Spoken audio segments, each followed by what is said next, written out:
뉴스에서는 야당들은 왜 조국 민정수석을 겨냥하나 이렇게 주제를 정해봤습니다. 왜 겨냥하냐. 그러니까 네. 앞에서 우리가 인터뷰로는 다뤘습니다만 권영철 선임 기자는 한 발 더 깊숙이 들어가서 왜 이런 이야기가 나오는가 그 배경을 좀 훑어주시겠다는 말씀이네요. 네. 야당이 일단 사퇴까지 강하게 주장하는 거예요. 조국 민정수석? 그렇습니다. 야당은 안경환 법무장관 후보자와 강경화 외교부 장관에 대한 부실 검증을 이유로 조현옥 인사수석과 조국 민정수석의 사퇴를 주장합니다. 자유한국당 이현재 정책위 의장은 어제 열린 긴급 원내대책회의에서 야3당이 공이 안 된다고 판단 내린 강경화 외교부 장관 후보자를 대통령이 임명을 강행한 데 대해 매우 유감스럽다면서 예. 청와대 인사검증의 총체적 실패가 드러난 이상 인사검증을 책임진 조국 민정수석과 조현옥 인사수석은 사퇴함이 마땅하다 이렇게 주장을 했고요. 예, 아까 원유철 의원 인터뷰도 여러분 들어보셨습니다만 자유한국당 입장은 그렇고 국민의당은 어떤가요? 국민의당 이용호 정책위 의장도 어제 기자회견을 열어서 문재인 대통령은 인사 5대 원칙을 지키지 않고 흠결 있는 후보자를 지명한 것에 대해 국민에게 사과하고 차제의 인사 시스템을 전면 재검토해야 한다고 주장을 하면서 안경환 후보자의 사퇴와 관련해 조국 민정수석과 조현옥 인사수석은 인사검증 총체적 부실의 책임을 지고 사퇴하라 이렇게 역시 주장했습니다. 사퇴하라 주장. 그래요. 바른정당은 어떤가요? 바른정당의 김영우 의원은 지난 16일 원내대책회의에서 조국 민정수석이 과거 자신이 여당에 들이댔던 기준을 지금 후보자들에게도 들이댔다면은 이러한 청문회 분위기는 없었을 것이라면서 민정수석이 책임을 지고 문 대통령은 국민에게 5대 원칙과 관련해 입장을 밝히라 이렇게 요구를 하게 됐습니다. 그러니까 왜 기준이 왔다 갔다 하느냐 이 얘기를 지금 야당들은 다 하고 있는 건데 네. 일단 국회로 불러서 따지겠다 이 얘기인 거죠 자유한국당은. 그렇습니다. 자유한국당에서는 줄곧 그 얘기를 하고 있습니다. 정우택 자유한국당 대표 권한 대행겸 원내대표 예. 가 이제 지난 16일 그 얘기를 했거든요. 예. 국회 운영위원장으로서 조현옥 인사수석과 조국 민정수석을 국회에 출석시켜 청와대 인사검증 시스템이 작동하는지 따져보겠다 이렇게 말한 겁니다. 그렇죠. 정권한 대행은 조 인사수석과 조 민정수석은 뭐하는 사람들인가? 장차관 후보자에 대한 실질적 인선 권한이 있는지 국회로 보내는 후보자들 최소한 검증이라도 하는지 이해되지 않는다. 청와대 자체 검증 시스템이 있는지조차 의구심이 든다. 이런 말을 했을 정도입니다. 검증 시스템이 있는지도 모르겠다. 이 정도까지 예. 알겠습니다. 자 그렇다면 네. 오늘의 주제. 야당이 왜 조국 민정수석을 겨냥하는 것이냐. 오늘 이게 주제라고 하셨잖아요. 예, 그렇습니다. 이게 지금 뭐 특별히 다른 이유가 있어서 겨냥하는 거라고 권영철 선임 기자는 보시는 거예요?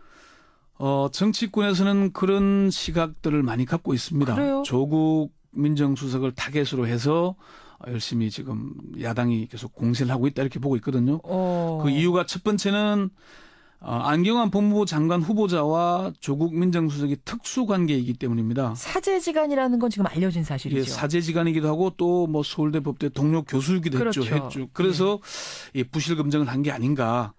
국민의당 초선 의원 10명이 검증의 책임자인 조국 민정수석이 도저히 모를 수가 없는 사안을 의도적으로 대통령에게 보고를 누락한 것인지 국민들은 알고 싶어한다.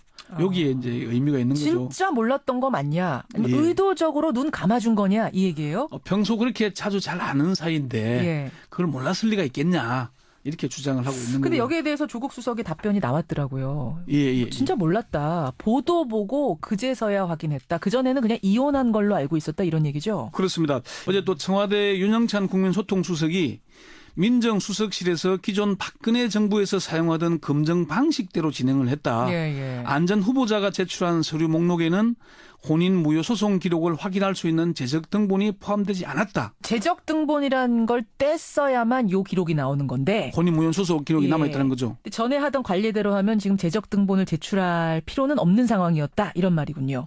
예. 그런데 이제 안 후보자가 국회에 청문 요청서를 제출하면서 예. 외국 국적으로 되어 있는 모친 재산 고지 거부 이유를 설명하기 위해서 예. 재적 등본을 제출했는데 국회에다가. 그 재적 등본상에 혼인 무효 사실이 기재돼 있었다. 그렇게 된 거죠. 그러면서 네. 이제 청와대는 몰랐는데 국회는 알게 되는 이런 상황.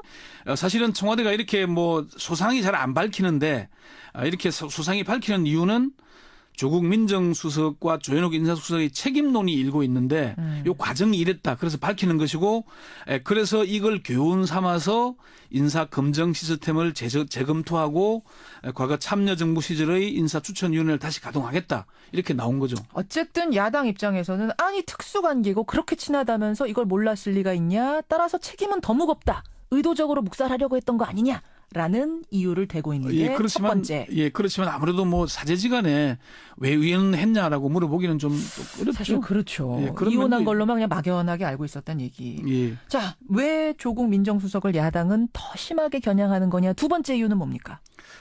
조국 민정수석이 문재인 정부 개혁의 상징이기 때문입니다. 조 수석은 단순히 검찰 개혁만을 추진하는 중심축이 아니라 야당에서는 인사 검증을 문제 삼지만 실제로는 개혁의 아이콘인 동시에 조국 민정수석을 흔들어서 문재인 대통령을 흔들려는 의도가 아닌가 이렇게 보는 거죠. 사실은 파격 인사였죠. 조국 수석은. 개혁을 과감하게 하라는 어떤 상징이기도 했고. 촛불 민심의 반응이다 이런 얘기까지 있었는데 더불어민주당의 한 핵심 당직자도 조국 민정수석은 문재인표 개혁의 아이콘이기 때문에 흔드는 것이다. 조 수석을 흔들어서 문재인 정부를 흔들려는 의도가 아닌가. 아예 적폐청산 자체를 무산시키려는 의도가 아닌가라고 보는 사람들도 있었습니다. 왜 더 심하게 조 수석을 겨냥하는 것이냐. 세 번째 이유는 뭡니까? 인사 문제가 터질 때면 제기되는 문제입니다. 정부 출범 초기에는 내각 구성을 위해서 대규모 인사 검증을 하다 보면은 어딘가에서 허점이 생기게 됩니다. 인사청문회 제도가 정착이 된 뒤에 출범한 이명박 정부에서도 그랬고 박근혜 정부에서도 그랬습니다. 공직 후보자들이 줄줄이 낙마를 하다 보면은 누군가에게 책임을 물어야 하는데 그 첫 타깃이 주로 민정수석이 되는 겁니다. 그러니까 유독 심하게 조수석을 지금 뭐 타겟 삼는다기보다는 이 정도 되면은 의뢰의 민정수석이 첫 타겟이 된다 이 말씀이시군요. 관례를 보면 그렇죠. 처음에는 왜 이랬잖아요. 처음에는 후보자 자진 사퇴를 주장하고 그 다음에는 지명 철회를 요구하고 그다음에 이제 수순이 민정수석, 인사수석의 책임을 묻고 그다음 대통령의 공개 사과 뭐 이렇게 요구를 하고 있는 거죠. 그래요. 그렇다면 조국 민정수석을 정말 사퇴하라는 거예요? 아니면 정치 공세입니까? 문재인 정부는 아직 정식 출범조차 못했습니다. 임기를 시작한 지는 한 달여가 지났지만 아직 내각을 구성하지 못해 박근혜 정부에서 임명된 장관들이 남아있는 상태입니다. 남아있죠. 이런 상황에서 인사수석과 민정수석을 사퇴하라고 하는 건 정말 사퇴하라기보다는 인사 검증을 제대로 하라는 질책과 경고의 의미로 받아들여집니다. 강한 경고의 의미? 국민의당 이용주 의원은 정부 출범한 지 얼마 됐다고 사퇴를 시키겠느냐라면서 문제가 없도록 제대로 된 인사를 추천하고 검증을 똑바로 하라는 목소리라고 얘기를 했고요. 장제원 의원도 지금 조국 민정수석을 사퇴하라고 요구하는 건 인사 검증을 똑바로 하라는 경고성 의미가 클 것이다 이렇게 얘기를 하게 됐습니다. 여하튼 이제 뭐 조국 민정수석을 진짜 그만두라고 하는 것이냐 아니냐를 떠나서 이번 일을 계기로 해서 인사검증 시스템이 더 철저해져야 되는 건 맞아요. 뭐 청와대도 그 점에 대해서는 충분히 입장을 밝혔던 것 같고요. 앞으로 인사추천위도 가동하고 지금도 이제 복지부 장관, 산업부 장관 후보자를 지명하지 못하고 있지 않습니까? 그런 송곳 검증 일본 논란이 있어서 시간을 끌고 있다는 얘기가 들리거든요. 그래요. 사실 정부 출범 인수위도 없었고 시급히 하다 보니까 문제가 있을 수 있는데 이럴 때는 솔직히 인정을 하고 시스템을 좀 갖추고 좀 더 시간이 걸리더라도 제대로 한 뒤에 내놓는 게 옳지 않느냐. 그 야당에서도 좀 야당에게 무조건 도와달라 할 게 아니고 좀 설명을 해라. 특히나 이용주 의원 얘기 중에 이게 참 기억에 남는데 협의했다고 협치는 아니다.